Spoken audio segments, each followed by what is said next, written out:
Kamu pernah gak sih sahabat Benny berpikir kalau politik itu soal pemerintahan, partai politik, atau pemilu aja?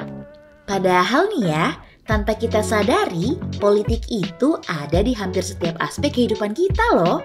Dari hal-hal kecil seperti harga makan siang di kantin, sampai keputusan besar seperti kebijakan pendidikan yang kamu jalani sekarang. Bayangin deh gini, kamu pernah main game MMORPG atau game online seperti Genshin Impact dan Mobile Legends gak?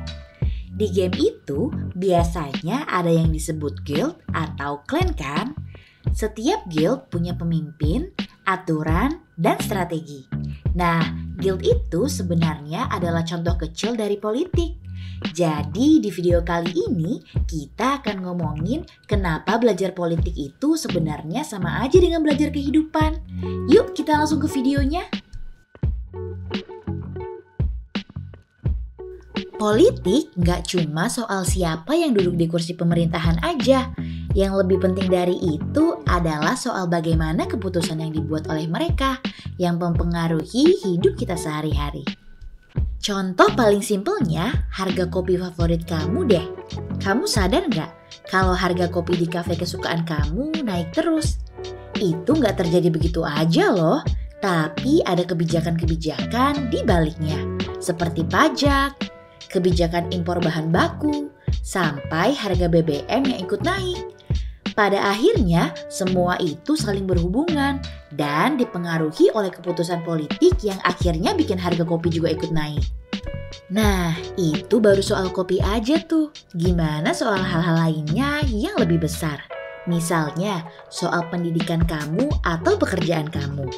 Ternyata semua keputusan yang kamu buat setiap hari seperti memilih jurusan kuliah, memilih pekerjaan, sampai memilih tempat tinggal, semua pilihan itu dipengaruhi oleh orang-orang yang kita pilih atau nggak kita pilih, yang berada di pemerintahan. Benny kasih contoh lagi ya, misalnya kebijakan soal pendidikan.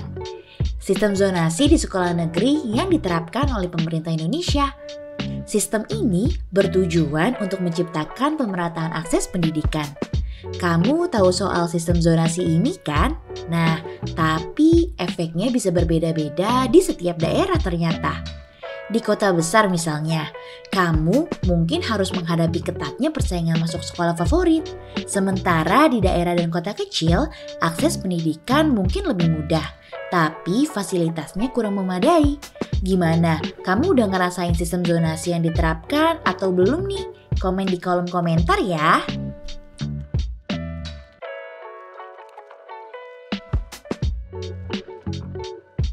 Kamu pernah lihat nggak ada orang yang mencuri ayam di penjara 2 tahun, sedangkan yang korupsi uang negara malah dibebaskan? Kalau kamu ngerasa hidup ini nggak adil, coba deh lihat kebijakan-kebijakan yang dihasilkan. Karena politik juga mengatur bagaimana keadilan sosial diterapkan di suatu negara. Kamu tahu soal program Kartu Prakerja? Tujuannya kan untuk membantu masyarakat yang kehilangan pekerjaan atau masyarakat yang ingin meningkatkan keterampilan di masa pandemi. Tapi dampak dari kebijakan itu berbeda-beda pada setiap orang. Ada yang merasa sangat terbantu, tapi banyak juga masyarakat yang merasa kesulitan untuk mendaftar karena masalah teknis atau akses internet.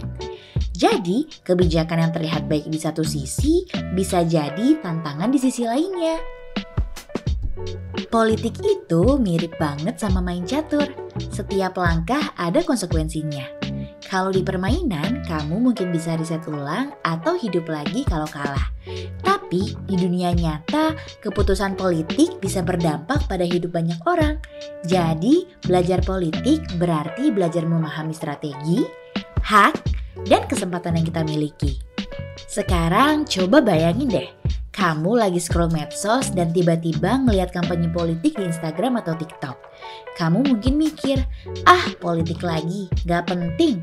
Tapi stop dulu deh, karena politik digital sekarang punya dampak besar banget loh buat hidup kita. Misalnya, kebijakan soal privasi data yang mempengaruhi seberapa aman informasi kamu di internet. Atau aturan soal konten yang bisa muncul di FYP kamu. Semua itu adalah hasil keputusan politik yang dibicarakan di ruang-ruang sidang jauh dari layar HP kita, tapi berdampak langsung ke kehidupan online kita sehari-hari. Contohnya, bagaimana politikus dan partai politik menggunakan media sosial untuk kampanye. Kampanye digital menjadi sangat strategis, apalagi di kalangan pemilih muda. Namun di balik itu ada isu besar terkait hoax dan pencurian data. Kamu sering lihat kan bahwa data pribadi milik rakyat Indonesia sering bocor oleh hacker dan diperjualbelikan di internet. Sedih banget gak sih? Ini menunjukkan bahwa belajar politik juga berarti belajar bagaimana kita menggunakan teknologi dengan benar. Politik di era digital kayak sekarang udah gak terbatas sama kertas suara atau rapat DPR aja loh, tapi juga bagaimana kita mengatur diri kita sendiri dalam dunia maya. Kita harus sadar, setiap klik dan like yang kita kasih juga punya nilai politik.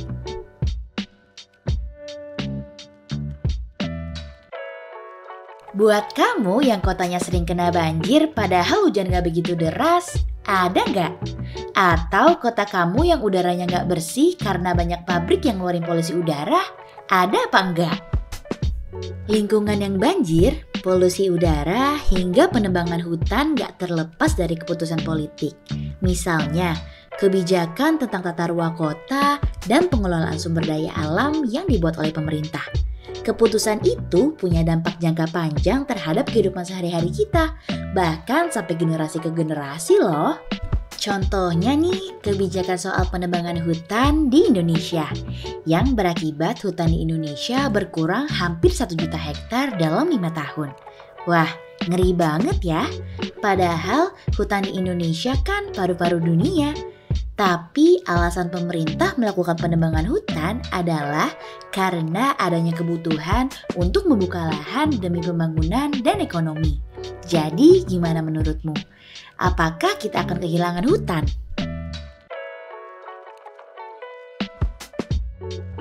Dari pemaparan Nimbeni tadi, kamu udah ngeh kan?